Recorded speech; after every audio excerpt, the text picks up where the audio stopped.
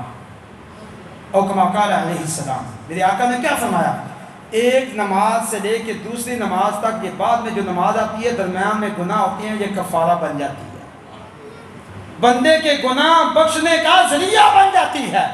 تبھی ہمارے بزرگوں نے فرمایا رحمت حق بہا نام جو ہے, اللہ کی رحمت ہے بہانے تلاش کرتی ہے.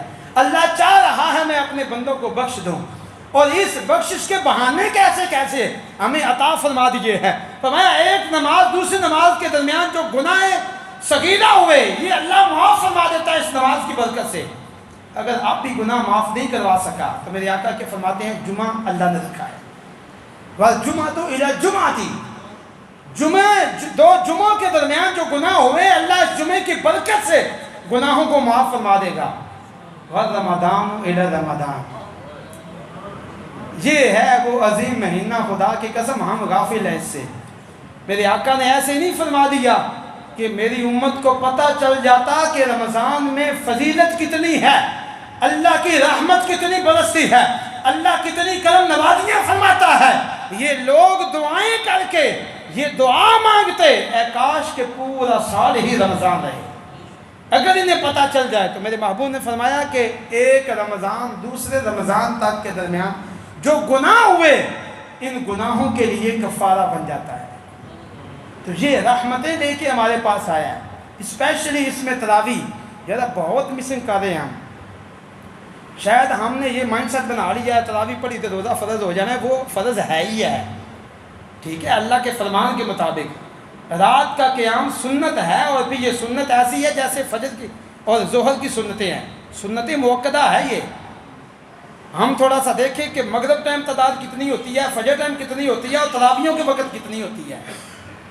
یہ صرف قاری صاحب صاحبان کی ذمہ داری نہیں ہے, یہ صرف جو ہے وہ نمازیوں کی ذمہ داری نہیں, یہ ہر ایک پہ سنت ہے.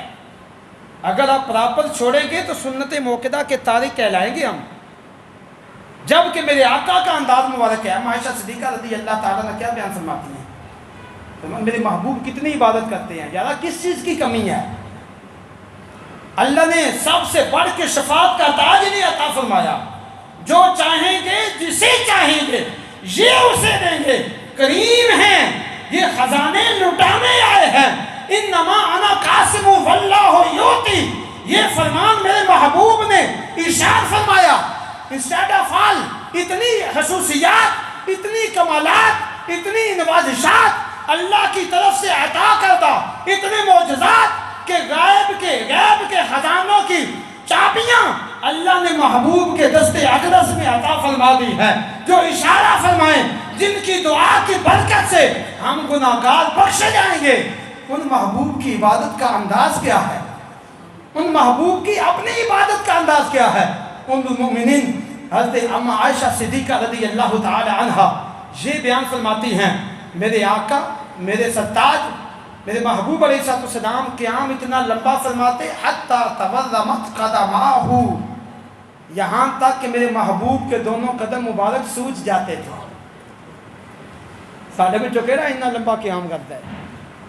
تراویح کے لیے میکسیمم 1 گھنٹہ لگ جائے گا, بلکہ ہمارے یہاں تو عجیب ٹرین چلا ہے. کوشش کرتے ہیں جلدی جلدی اس پاسے جب یہ جڑا 65 کلومیٹر کی رفتار چلے جاتا ہے.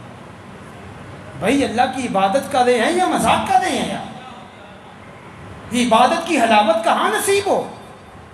ہم سپیڈ دیکھ رہے ہیں, جلدی کام کب کرو دو.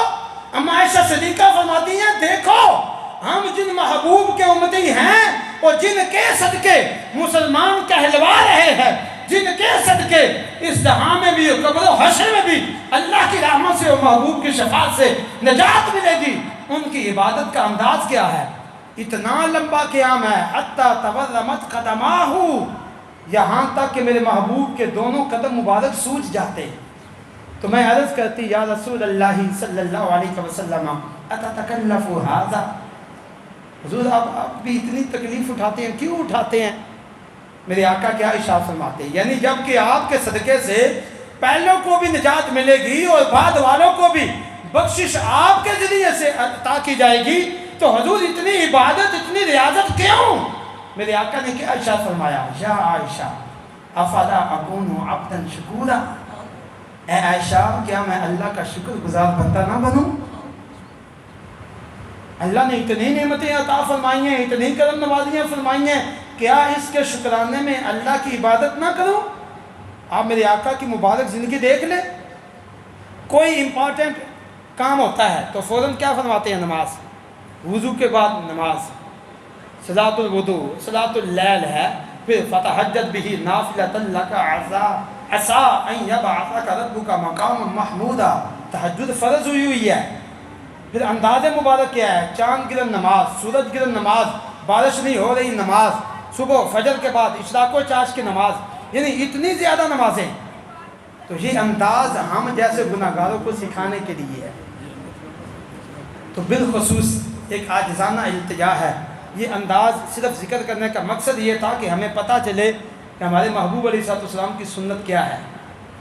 تو آج انشاءاللہ الکریم اس درس قرآن کی برکت سے یہ نیت کرتے ہیں کہ انشاءاللہ ذرا آخر میں ایک منٹ جاتے جاتے میں ایک مثال ضرور دوں گا، 3 منٹ رہ گئے ہیں میرے، بات سنیں، ہمارا مقصد کیا ہے؟ اللہ کی عبادت، اللہ کی عبادت۔ کبھی سوچا ہے آپ کے پاس 14 پرو میکس نواں فون نہیں آیا حضرت، آئی فون 14 پرو میکس ہے، میں نے کیل ٹھوکنا ہو گھڑی لگانے کے لیے، میں اس کے ساتھ ٹھونکوں گا؟ میں بھیا 5 لاکھ بھرے میں یہ ٹھوکنا صحیح ٹھوک جائے گا؟ کیا خیال ہے؟ اس کے لیے الگ چیز ہے، یہ کسی الگ پرپس کے لیے ہے، یہ کسی اور مقصد کے لیے ہے، اس مقصد کے لیے کوئی اور چیز ہے۔ اللہ کے بندے دنیا داری کے لیے اور ہے، ہم مسلمان ہیں، ہمارا مقصد اور ہے۔ تو ہم اتنے چلے ہیں، زیادہ موبائل ہے نا، اگرچہ اس سے اچھے سے اچھا کیمرہ کیوں نہیں ہے، بڑی اسپیسیفکیشن ہے اس کی، مگر جب کال آئے تو کیا کرتا ہے؟ سارے سسٹم بند، کال آنا شروع ہو جاتی ہے۔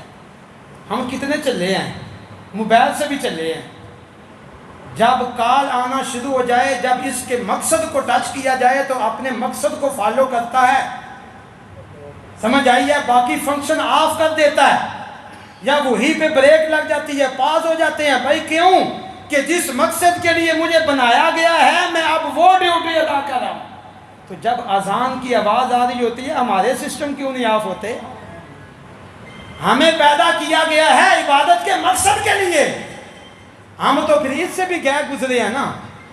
پھر میں سمجھتا ہوں پھر ہم سے زیادہ سیانا تو یہ ہے، یہ اپنے مقصد کو نہیں بھول رہا، ہم اپنے مقصد کو بھول رہے ہیں۔